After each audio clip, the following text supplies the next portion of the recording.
mga kids, may bagong story tayo ngayon. Ang story natin ay Thumbelina. Alam niyo ang story natin? Thumbelina. Correct. Once upon a time, there lived a woman, babae, who had no children, wala siyang anak. One day, as she was going to the market, she heard some women speak about an old fairy who lived in a forest. May fairy daw doon sa forest. The old fairy was kind-hearted and helped people in distress. She decided to visit the fairy kasi pagpunta niya doon sa palengke, narinig niya meron daw fairy nandoon sa forest. Tapos kung kailangan mo ng help, pupunta ka daw doon sa fairy tapos i-help ka daw ng fairy. Yun ang narinig niya, sabi dito sa story. So pumunta siya doon sa fairy. The fairy gave her a magic seed and asked her to plant it in a flower pot. Alam niyo binigay ng fairy? Magic seed. After a few months, the seed grew into a plant, and on this plant bloomed a beautiful bud. Yung seed na binigay ng fairy, naging plant tapos merong flower na lumabas. The woman was so happy to see such a beautiful bud that she kissed the bud. So kinis niya yung flower. Yung bud, yun yung flower na closed pa. No sooner had she done this than the bud blossomed into a beautiful flower. And on this flower was a tiny little girl. Doon sa loob ng flower, pag open ng flower, my tiny little girl. She was as small as the woman's thumb. Ganito lang kaliit. Yung little girl sa loob ng flower. And so she called her Thumbelina kasi pala, ganito lang siya kalaki. Laki lang siya ng thumb, kaya ang tawag sa kanya, Thumbelina. Thumbelina was a pretty little girl and she slept in a walnut shell. Very small yung Thumbelina. One night, a big, ugly frog carried the sleeping Thumbelina away as a bride for her ugly little son. Kinuha siya ng frog, si Thumbelina, kasi gusto niya ipamarry sa kanyang son na frog. Oh no! When she awoke, Thumbelina found to her surprise that she was on a lily leaf kasi nakasleep lang siya. Kineri siya ng frog. Tapos nandun na siya sa leaves. Nandun na siya sa house ng frog. When she learned that she was to marry the ugly frog, Thumbelina started crying. Nag-cry siya kasi ipamarry sa kanya. It's a frog. Kawawa naman. The fishes in the river heard her cry and cut the leaf loose. Kasi nandun lang siya sa may leaf, yung lily nga, nandun lang yan sa water floating.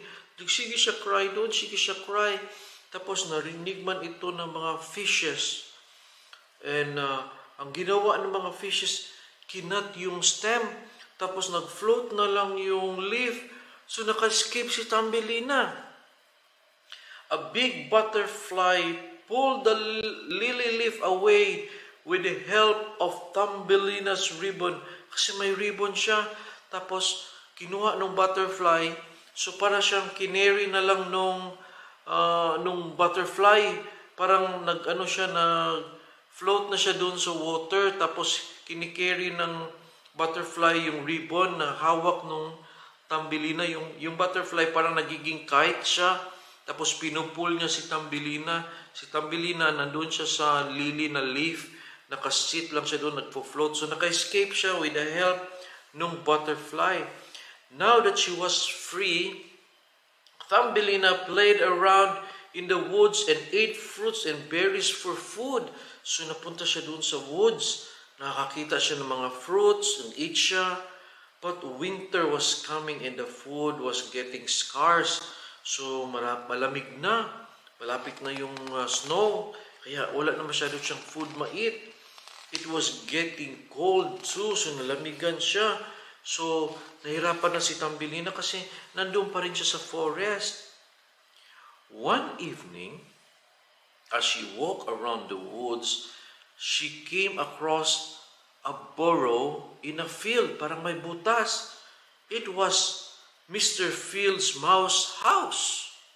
Mr. Field Mouse allowed her to stay if Thumbelina was willing to help with the housework. So, doon na lang siya sa house ng mouse. Pinayagan siya doon na tumira, basta mag-help lang siya mag-clean ng dishes, mag-clean ng house nila.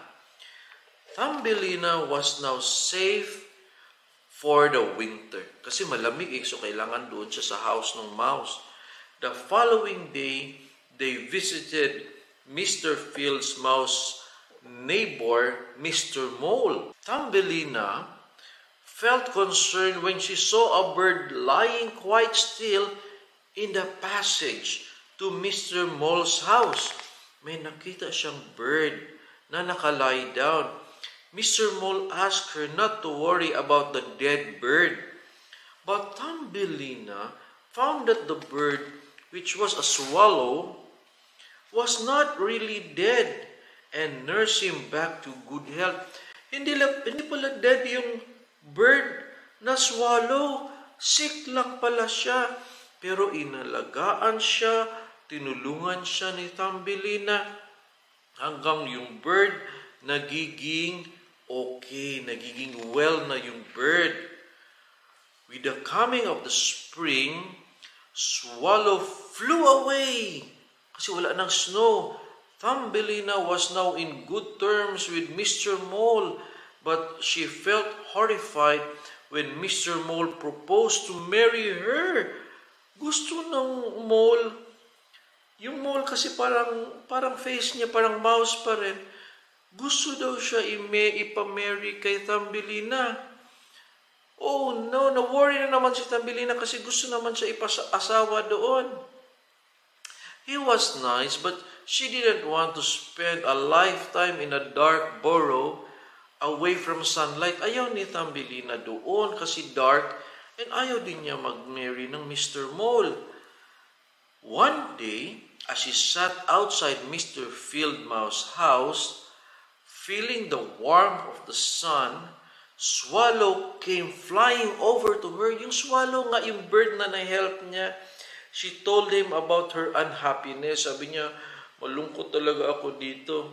And the swallow offered to take her away to a place where she would be really happy. Kasi 'di ba, yung bird na swallow, na-help niya, 'di ba? Kala natin dead na 'yon, pero inalagaan niya, binigyan niya ng food, inalagaan niya. Ngayon, gusto niya tulungan si Thumbelina. Gusto niya dalhin si Thumbelina to a place na magiging happy si Thumbelina. Saan nga yun siya pupunta? Thumbelina climbed on the back of Swallow and he flew away. He flew fast and high in the sky. Thumbelina looked down to see everything so small and colorful. It was so cold up there, and Thumbelina cuddled deep into the warm feathers of Swallow. Nag-embrace talaga siya doon sa Swallow kasi nasa back siya ng bird, nag-fly sila doon sa clouds. After a few days, tagal pala sila nag-fly. They were flying over a beautiful country. The air was very warm and the skies were so blue. I know a nice place where you can be happy, said the swallow. Here we are, sabi ng swallow, sabi ng bird. Swallow landed on the banks of a river. So nagland na sila ng swallow. There were so many plants on the river bank, all blooming with flowers. On one such flower stood a handsome little man. What? Meron ding man doon sa flower, parang Thumbelina naman. He had little wings on his back. He was just as small as Thumbelina. The moment they set their eyes on each other, they fell in love. He was the king of the flower folks. Yun pala, king pala yun ng mga flower folks. Ibig sabihin, marami palang mga Thumbelina na galing sa flower, tapos yung na-meet niya, may wings, yun pala ang king. Their wedding was a grand affair, and all the flower folks gathered together to wish them well. Thumbelina was presented with a pair of wings. She could now fly around. She lived happily ever after as the little queen of the flower folks. The end. Ganda, di ba?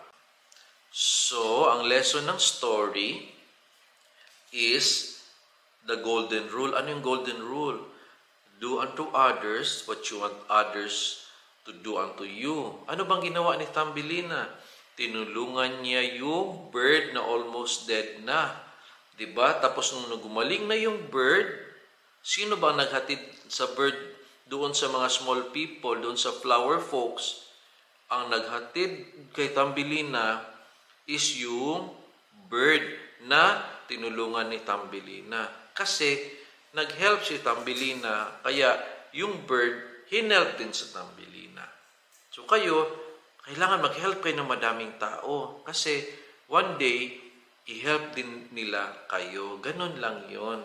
Help each other. Help, help, help, help. And one day, the people will help you too. Okay? So again, good night. And pray muna before you sleep. And if kaya ni Tito Doc na mag-story, kaya niyo rin. Good night.